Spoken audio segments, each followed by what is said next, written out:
Welcome to my chambers. Earlier this week, the FBI released 300 more emails from the investigation of Hillary Clinton's misuse of emails while she was Secretary of State. Sounds like it's old news, but it's new. These emails were taken from the server of a non-government person to whom Mrs. Clinton sent them, and they all contained confidential or secret material the United States government wants to keep secret and that Mrs. Clinton swore an oath to keep secret. The person to whom she sent them was hacked by Russian and Chinese and Israeli intelligence agents, demonstrating conclusively that the secrets that Mrs. Clinton swore an oath to retain, she in fact exposed to foreign governments, at least two of which are hostile to the United States of America. This changes substantially the case against her, which was dismissed by the FBI in July, reopened by the FBI in October, dismissed again by the FBI in late October, and now probably will be opened again. Why will it be opened again? Well, one of the measurements that the government uses before it decides to prosecute is, has the person that we think we want to prosecute caused any harm? During the campaign, Donald Trump argued aggressively that Mrs. Clinton exposed secrets to foreign and hostile powers. FBI agents who were not pleased with their director's decision not to seek Mrs. Clinton's indictment made the same argument. Mrs. Clinton denied it emphatically. We now have proof that Donald Trump was correct and that the complaining FBI agents were correct and that, in fact, American state secrets were exposed to and received by Russian and Chinese intelligence agents who wish us harm, and Israeli intelligence agents who wish us good, so-called friendly hackers, because of the gross negligence of Mrs. Clinton. This ramps up the case for her prosecution. In fact, when Senator Jeff Sessions, whom President-elect Trump has nominated to be Attorney General, was asked about this at his confirmation hearing earlier this week, he said, "I am going to recuse myself from any further involvement with Mrs. Clinton, particularly with respect to the emails, because while I was a senator, I was harshly critical of her." That is telegraphing to the legal and judicial and law enforcement communities the investigation will be reopened again, because the case for prosecuting Mrs. Clinton is now stronger than ever. Welcome to my channel. Attorney Lisa Bloom is now under fire after reportedly offering money to women willing to accuse the president of prior harassment. At the very least, Bloom engaged in a perverse kind of financial incentive to attract accusers, truth being a perhaps secondary consideration. Now Bloom is going on the attack, smearing the reporter who broke the story, John Solomon of The Hill, calling him a far-right journalist. In reality, John has broken many important stories this year. He joins us now with his side of the story. John, you far-right journalist, used to work for the AP. That's right. Stories about rape in the Congo all those years ago. I mean, you won awards and so forth. But by the way, in law school, I had a license plate on my Honda Civic that said far-right. So does that, on my part? You clearly are, yeah. Far right on it. Everyone thought it was very funny. So she's on the attack, saying that you're distorting what really happened. It's not fair. What's your reaction? You know, I learned a long time ago. I've been an investigative reporter for 30 years. If you can't attack the facts, you try to do an ad hominem attack on the reporter. The facts are unassailable. And it is true that though she says she represented women pro bono, she had a nice way of collecting a 33% commission by selling their stories to the tabloids. It's unassailable that she arranged for donors, possibly related to the election, to pay these women money. And I think the women, at least one of the women, described a lot of pressure she felt as the election day got nearer for her to try to come out and make these allegations against Trump. Those are things that are not in dispute. This is what Lisa Bloom told Joy Reid over the weekend. Let's watch. Donors reached out to us and said, my God, what can we do to help her or other women come forward? They're in fear. We have this very unequal playing field here. And we discussed arranging for security and relocation services for any women who wanted it. I want to be very clear. Neither Hillary Clinton nor anyone from her campaign was associated with any of those offers for relocation and security.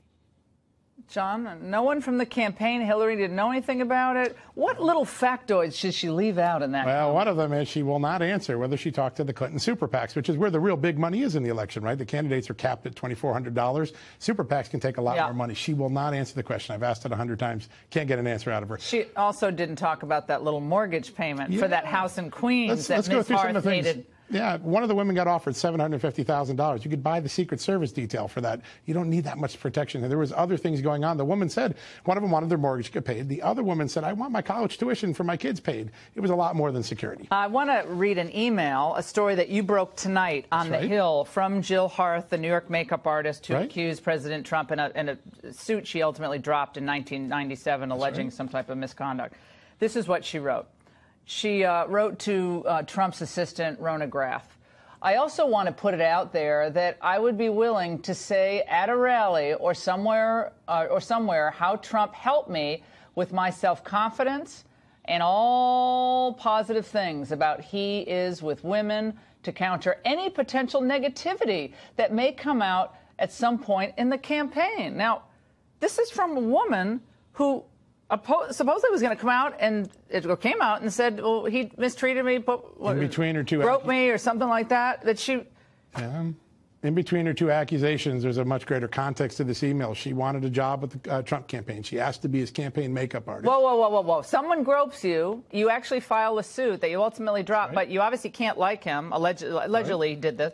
Then she wants to work in the campaign as a makeup artist? More than that, she wanted him to be the pitch man for her new cosmetic products. Oh, anything else? No, that's it. Those are the two things that what was it? What was it? Mascara? It was called. What was Donald Trump going to have, like mascara on? What was he possibly going to put on? Yeah, it was a whole male beauty product line. Wait, so she wanted him to do infomercials for her, like well, some sort of pitchman work. Yeah, absolutely. Yeah.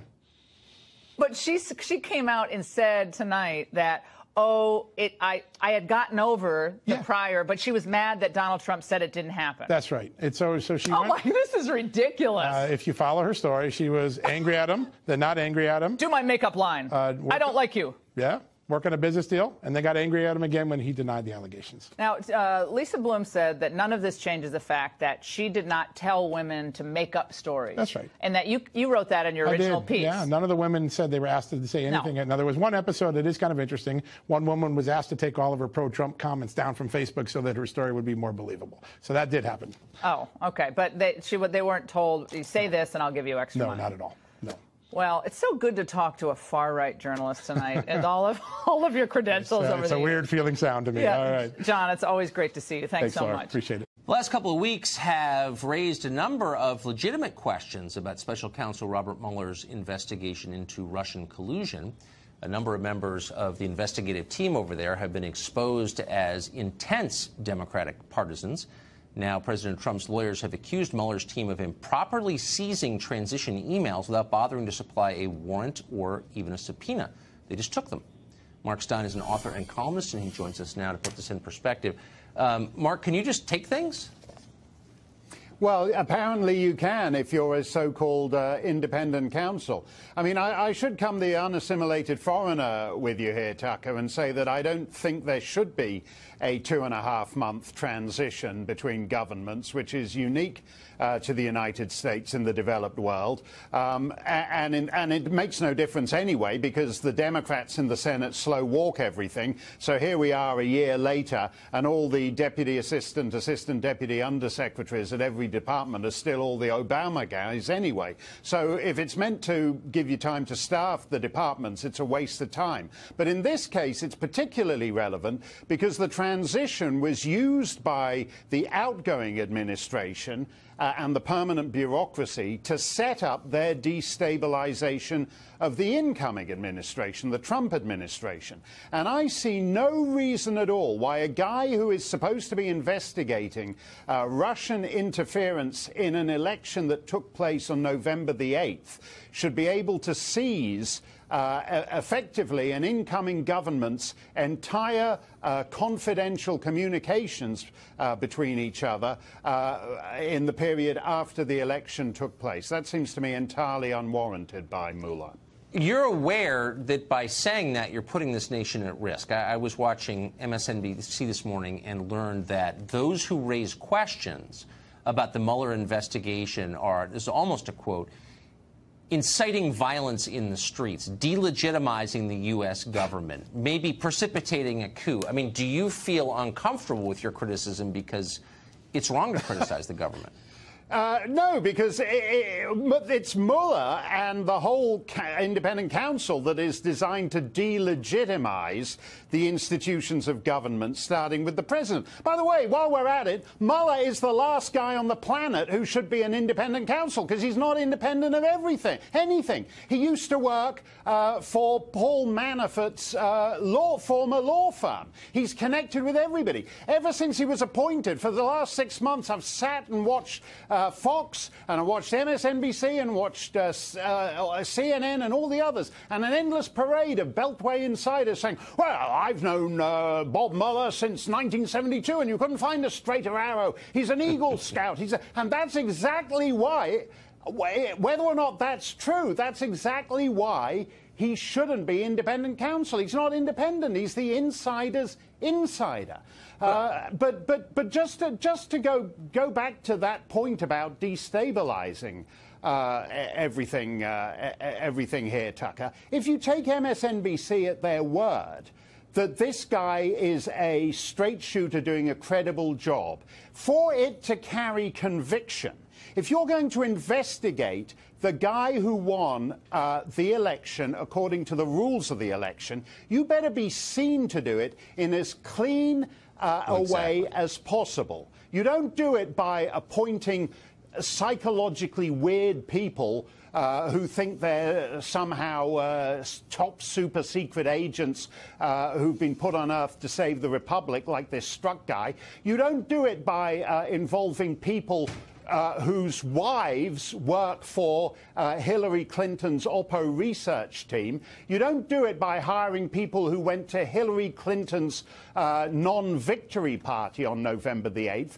Not everything that Mueller has done discredits his own reputation and discredits his own investigation. So by my count, you've got 9 out of 15 investigators so far having donated to Democratic politicians, to the Clintons. Now, I've got pretty strong political views, very strong. I talk about them every night on TV. I've never donated a single dollar to any politician because my views aren't strong enough to warrant a donation. So if you've got people who are so spun up about politics, they're giving money to specific candidates, investigating a guy on the other side, why shouldn't that at least raise the question, what the hell is going on?